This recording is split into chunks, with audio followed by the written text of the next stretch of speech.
What's up, party people? Welcome to Tam's Psych Advice, and I talk about love languages. Check out my playlist. I talk about Myers-Briggs personality types, Enneagram, psychological disorders, personality disorders, all things psychology.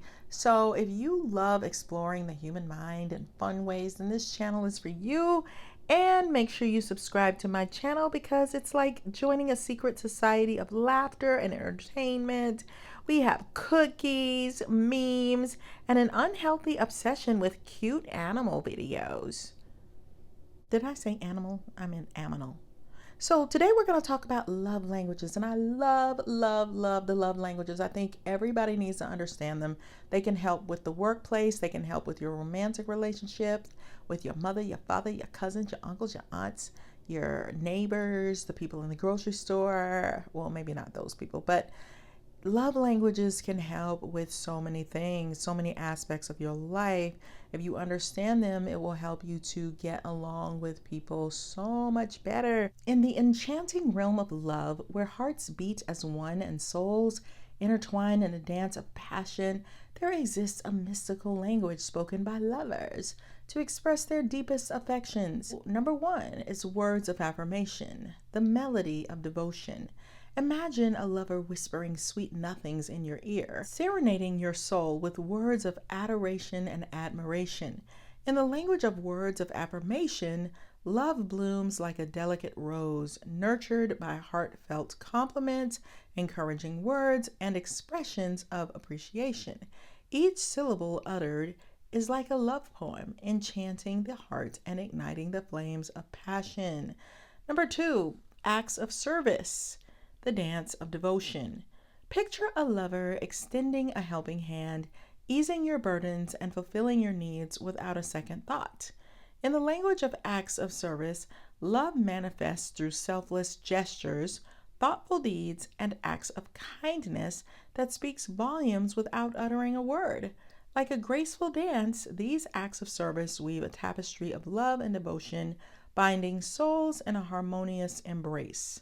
Number three, receiving gifts, the treasure of love. Envision a lover presenting you with a token of their affection, a symbol of their love and devotion. In the language of receiving gifts, love sparkles like a precious gem, cherished for its sentiment and significance. Each gift bestowed is a testament to the depth of love, a tangible expression of adoration that transcends material value and speaks directly in the heart. Number four, quality time, the symphony of togetherness. Picture a lover gazing into your eyes, fully present and engaged in the moment, savoring the essence of your togetherness. In the language of quality time, love flourishes through shared experiences, intimate moments, and undivided attention. Time becomes a precious gift, a treasure to be savored as lovers immerse themselves in their togetherness, creating memories that last a lifetime. And finally, number five, physical touch, the fire of passion. Feel the warmth of a lover's embrace, the electricity that courses through your veins at the gentle caress of their hand. In the language of physical touch, love is expressed through the language of the body, through tender embraces, passionate kisses, and intimate connections that ignite the flames of desire. Each touch is a language unto itself, speaking volumes of love, desire, and unspoken longing. So, dear people, may you embrace the beauty and diversity of the five love languages, weaving them into the tapestry of your love story and celebrating the unique ways in which you express and receive love. In this dance of hearts and souls, may you find joy, fulfillment, and everlasting love. And so what we found is if someone doesn't do your love language, then you're not going to feel very loved in that romantic relationship. So if you're wondering if there's an issue in your relationship or why you don't feel connected to that person, or you're feeling like that person doesn't care about you at all, it's because they're not doing your love language. They may be doing their own love language because they think that what they want is what you want, but that's not the case. sometimes what you want is not what they want, vice versa. So you almost have to kind of learn how to write with your left hand. There could be a love language that your partner loves that you just absolutely do not love at all. So it can be very tricky, but if you want to be in a romantic relationship, then you've got to understand how this stuff works. Also, when you're at work, believe it or not, one of the ways to get along with your colleagues and your coworkers is by understanding their love languages. If you have a boss, which most people do, you need to understand what is that person's love language. That is so important. Something that I've always noticed is that there are people who do the love languages, but they don't receive them very well. There are some people who do all 5 love languages for other people, but when you try to do them back to them, they don't appreciate it. They don't enjoy it. There are a lot of people who do certain love languages for people, but they don't want them done back to them. And I've also made a weird discovery about myself, which I will talk about in just a minute. But first, I know I met someone recently who told me, I will do anything you want me to do. When it comes to acts of service, you want me to carry something for you, but do not do it back to me because I hate that. So then there was some other person who told me, because we do this thing where we fill out the things that we like or whatever at work. I had this person to say, hey, I'll fill it out if you want me to, but I hate receiving gifts. So I don't want you to get me snacks. I don't want you to give me little whatever it is. I can't stand when people give me gifts. However, I'll buy you all the gifts that you want. I'll buy the person all the snacks that they want. Just don't give any to me because I hate that. It makes me feel terrible. I don't like it. It's annoying to me. And I was like, well, what do you do at Christmas? I said, you don't feel awkward? No, not at all. I don't have a problem with getting everybody the toys that they want, the gifts that they want. Just don't give me one because I don't like that. I thought, this is so fascinating. Then I had this other person to tell me, when it comes to words of affirmation, which is when you're telling people, oh, I'm so proud of you, good job. One day he got mad at me because I was telling him that I thought that the way he did something was really effective and that I hoped that we could keep doing it that way. And he got so irritated at me. And then he later told me, I don't like being thanked. I don't like being praised.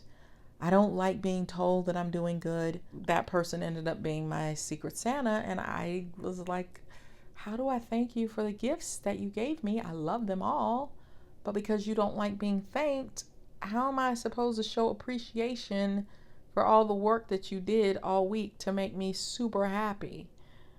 Oh my gosh. See, this is why love languages get complicated, but at the same time, you could be ticking somebody off and not even knowing it, right? What's also ironic is that person tells me, good job, all the time. That was great. You're so talented. And these are all men who have been super particular, but I've also encountered women, and I'm sure you have as well. I remember working with some people that for birthdays, when I worked with them, they wanted to go out for lunch and pay for your lunch. And we would take turns paying for each other's lunch. And yes, that's lovely. I love giving gifts. And so I was like, you guys don't give each other gifts on your birthday? No, and please don't start. Because I don't know what to get people, and that's super irritating. When someone enjoys expressing the love language of gift giving, but doesn't necessarily want to receive physical gifts, it can be helpful to explain their perspective to others. They can express that they genuinely appreciate the thought and effort behind the gifts, but due to personal preferences or limited space, they would prefer alternative expressions of love. And by having an open conversation, they can suggest other ways to feel cherished, such as quality time together, acts of service, or words of affirmation.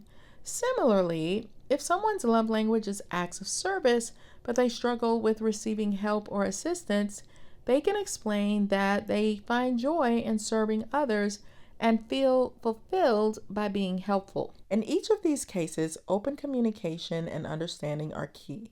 By explaining their preferences and suggesting alternative ways to express love, individuals can help their loved ones find meaningful ways to cherish them, even if it may not align with their own love language. So it is super important for your love life, but also your friendships, family, and colleagues if you want to get along well with them. Plus, it's just super fun to me.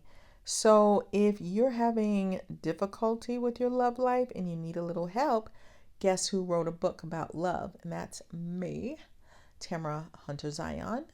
And it's called Flip the Script on Love, when I explore a lot of things about relationships and love, because honestly, I think we can all give each other some well-needed advice in that area, because it's such a sensitive area in all of our lives and so fulfilling. So I give you my perspective.